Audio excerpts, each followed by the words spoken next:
Sahabat, hari ini kita akan merenungkan sebuah topik tentang garam dunia.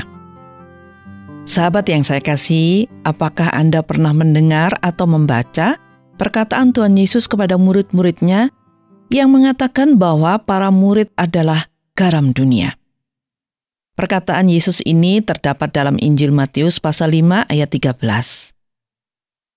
Dan perkataan Yesus ini memang ditujukan kepada para muridnya pada waktu itu, seperti yang dikatakan juga dalam Injil Lukas. Nah, kalau begitu, apakah perkataan Yesus itu hanya untuk para muridnya atau untuk kita juga?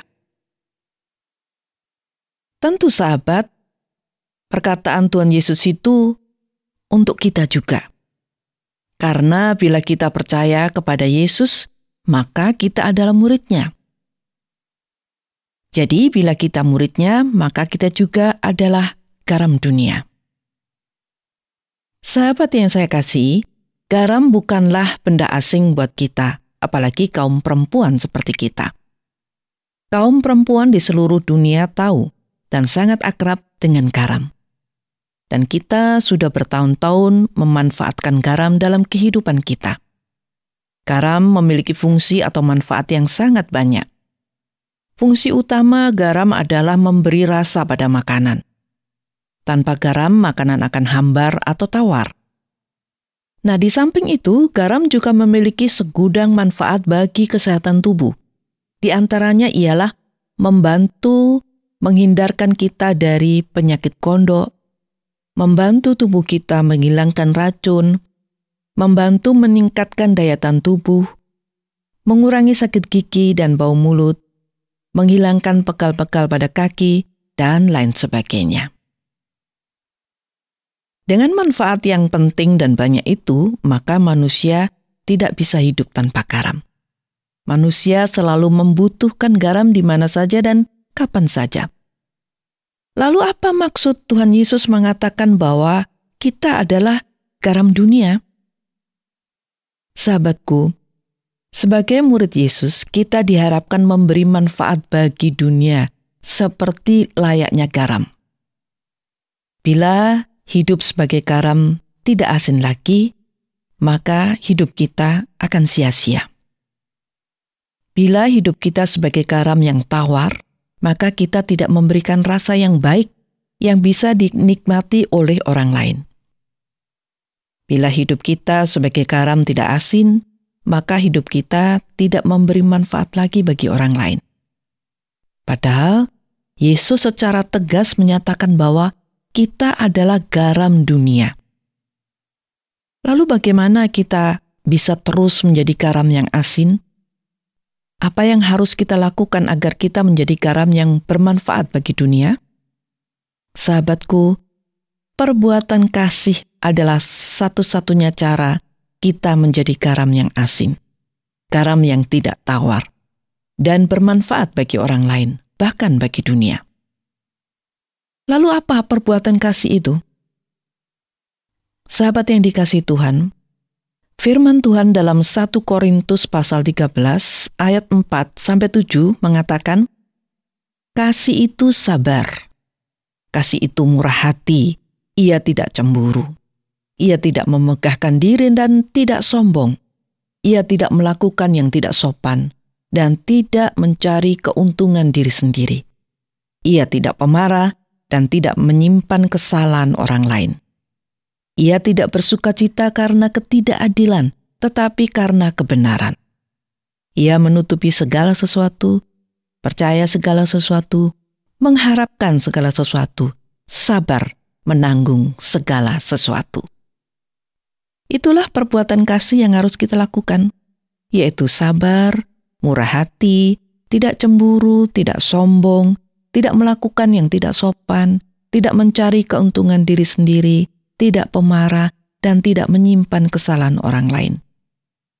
Bila kita melakukan perbuatan kasih itu semua, maka hidup kita akan bermanfaat bagi orang lain. Jika kita melakukan semua perbuatan kasih itu, maka hidup kita tidak akan sia-sia. Dan kita menjadi garam dunia yang asin, garam yang diinginkan oleh Tuhan Yesus. Sahabatku, memang tidak mudah menjadi garam dunia. Tetapi sebagai murid Kristus, kita adalah garam dunia dan kita harus melakukan itu dalam hidup kita. Tantangan terbesar untuk menjadi garam dunia adalah diri kita sendiri. Bukankah kita seringkali lebih mengikuti sifat-sifat kedagingan kita atau perbuatan daging kita yang berlawanan dengan perbuatan kasih? Nah, apa itu sebenarnya perbuatan daging? Perbuatan daging yaitu percabulan, kecemaran, hawa nafsu, penyembahan berhala, sihir, perseteruan, perselisihan, iri hati, amarah, kepentingan diri sendiri, roh pemecah, kedengkian, kemabukan, pesta pora, dan sebagainya.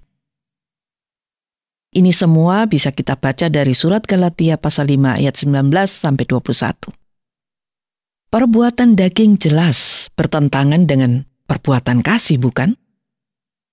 Mungkin saja kita juga kadang atau sering melakukan perbuatan daging yang merugikan orang lain dan juga menghancurkan diri kita sendiri. Perbuatan daging bisa menjadi hal yang menguasai kehidupan kita, sehingga hidup kita sama sekali tidak bermanfaat bagi orang lain dan bahkan sia-sia. Nah, sudah seharusnya kita membuang perbuatan daging kita dan menggantikannya dengan perbuatan kasih. Roh Kudus akan menolong kita bila kita memiliki keinginan untuk melakukan perbuatan kasih. Kita mungkin berpikir, mustahil mengganti perbuatan daging dengan perbuatan kasih. Tetapi bagi Tuhan tidak ada yang mustahil. Roh Kudus akan membimbing kita untuk membuang semua perbuatan daging dan mulai melakukan perbuatan kasih. Sahabatku, ingatlah, kita dipanggil menjadi garam dunia. Dan panggilan bisa kita penuhi bila kita melakukan perbuatan kasih dalam hidup ini. Dunia sedang menunggu kita untuk menggaraminya dengan perbuatan kasih. Semakin sering kita menggarami dunia, nama Tuhan dimuliakan dan hidup kita menjadi berkat buat orang-orang di sekeliling kita atau bahkan bagi dunia. Bila kita menyadari bahwa hidup kita masih dipenuhi oleh perbuatan daging, sehingga kita tidak bisa menjadi garam yang asin, maka Tuhan menunggu kita untuk datang kepadanya. Mari kita nyatakan bahwa kita ingin memenuhi panggilan Tuhan menjadi garam dunia yang bermanfaat. Tuhan akan mengirim Roh Kudus dan membimbing kita menjadi garam dunia. Amin.